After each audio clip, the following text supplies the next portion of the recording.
Hi hello welcome back to my YouTube channel. ನಾನು ನಿಮ್ಮ ಪ್ರೀತಿಯ ಮಂಜುನಾಥ್ ವರ್ಷ. ಇದೊಂದು ಚಿಕ್ಕ ವಿಡಿಯೋ ಮಾಡೋಣ ಅಂತ ಮಾಡ್ತಾಯಿದ್ದೀನಿ. ನೋಡಿ, ನಾನು ಬೆಳಗ್ಗೆನೇ ಎದ್ದು ಬಟ್ಟೆ ಅಂದರೆ ಮದುವೆ ಮನೆಯಿಂದ ಬಂದಿದ್ದಲ್ಲ, ಬಟ್ಟೆಗಳೆಲ್ಲ ತುಂಬ ಲಾಟ್ ಬಿದ್ದುಬಿಟ್ಟಿತ್ತು. ಅಂದರೆ 3-4 ತಂತಿ ಆಗೋಯಿತು. 4 ತಂತಿ ಬಟ್ಟೆನೂ ಒಗೆದಾಕಿ ಬೆಳಗ್ಗೆನೇ ನೋಡಿ ಅಲ್ಲಿ ಮಡಚಿಟ್ಟಿದ್ದೀನಿ. ಸಾಯಂಕಾಲ ಆಗಿತ್ತು, ಮಡಚಿಟ್ಟಿದ್ದೀನಿ. ಆಮೇಲೆ ಅದನ್ನು ದಾರ ಕಟ್ಟೋಕ್ಕೆ ಜಾಗನೂ ಇರಲಿಲ್ಲ. ಆಮೇಲೆ ಆ ಕಡೆ ಸೈಡೆಲ್ಲ ಕಟ್ಬಿಟ್ಟು ಆಮೇಲೆ ಅಲ್ಲೆಲ್ಲ ಬಟ್ಟೆಗಳೆಲ್ಲ ಒಗ್ದಾಕಿದ್ವಿ. 4 ಜನನೂ ಹೋಗಿದ್ರಿಂದ, ಅಂದರೆ 5 ಜನನೂ ಹೋಗಿದ್ರಿಂದ 5 ಜನದ ಬಟ್ಟೆನೂ ಒಂದು ಲಾಟ್ ಬಿದ್ದಿತ್ತು. ಆಮೇಲೆ ಅದನ್ನೆಲ್ಲ ವಾಶ್ ಮಾಡಿಬಿಟ್ಟು ಒಣಗಾಕಿದ್ದೆ. ನೋಡಿ, ಇದು ನಾನು ರಿಸೆಪ್ಷನಲ್ಲೇ ಹಾಕ್ಕೊಂಡಿದ್ದು ಲೆಹಂಗಾನ. ಮೀಶೋದಲ್ಲಿ ಪೀಸ್ನ ಆರ್ಡ್ರ್ ಮಾಡಿಬಿಟ್ಟು ಆಮೇಲೆ ನಮ್ಮಮ್ಮ ಹೊಲ್ಸ್ಕೊಟ್ಟಿದ್ರು.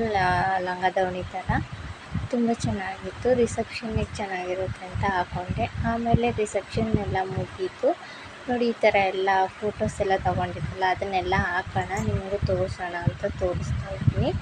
ಇದು ನಮ್ಮ ಮನೆಯವ್ರು ಎತ್ಕೊಂಡಿದ್ದು, ಅಂದರೆ ಆ ಹುಡುಗಿಗೆ ಎತ್ಕೊಳ್ಳಿ ಅಂತ ತೋರಿಸ್ತಾ ಇತ್ತು ಆ ಥರ ಫೋಟೋಗೆ. ಮತ್ತು ನಾವೆಲ್ಲ ಸೇರಿಕೊಂಡು ಆಸೆ ಬರೆಯೋದು, ಅಂದರೆ ಹೆಣ್ಣು ಗಂಡಿಗೆ ಅರಿಶಿನ ಹಚ್ಚೋಕ್ಕೆ ಆಸೆ ಬರೆಯೋದು ಅಂತ ಆಸೆ ಬರೆದ್ಬಿಟ್ಟು ಅದಕ್ಕೆ ಹೂವೆಲ್ಲ ಇಟ್ಬಿಟ್ಟು ರೆಡಿ ಮಾಡಿ ಆಮೇಲೆ ಅದನ್ನೆಲ್ಲ ಪೂಜೆ ಎಲ್ಲ ಮಾಡಿದ್ವಿ. ಅದ್ರದ್ದು ಫೋಟೋ ಇದು.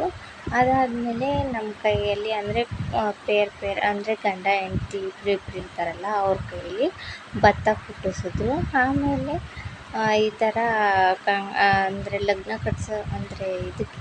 ಕಟ್ಸೋದಲ್ಲ, ಸಾರಿ, ಇದು ದಾರೆ ಹುಯ್ಯೋದಕ್ಕೆ ಆ ಥರ ಬೇರೆಯವ್ರ ಕೈಲಿ ಮಾಡಿಸ್ಬಿಟ್ಟು ಇದು ಮಾಡಿದ್ರು. ಆಮೇಲೆ ನಾವೆಲ್ಲ ದಾರೆ ಹುಯ್ದ್ವಿ. ನಮ್ಮಮ್ಮ ನಮ್ಮ ಆಂಟಿ ಎಲ್ಲ ಬಂದಿದ್ದರು, ಅವ್ರ ಜೊತೆ ನಾನು ಫೋಟೋ ತಕ್ಕೊಂಡೆ. ಇಲ್ಲಿಗೆ ಈ ಬ್ಲಾಗು ಎಂಡ್ ಆಯಿತು.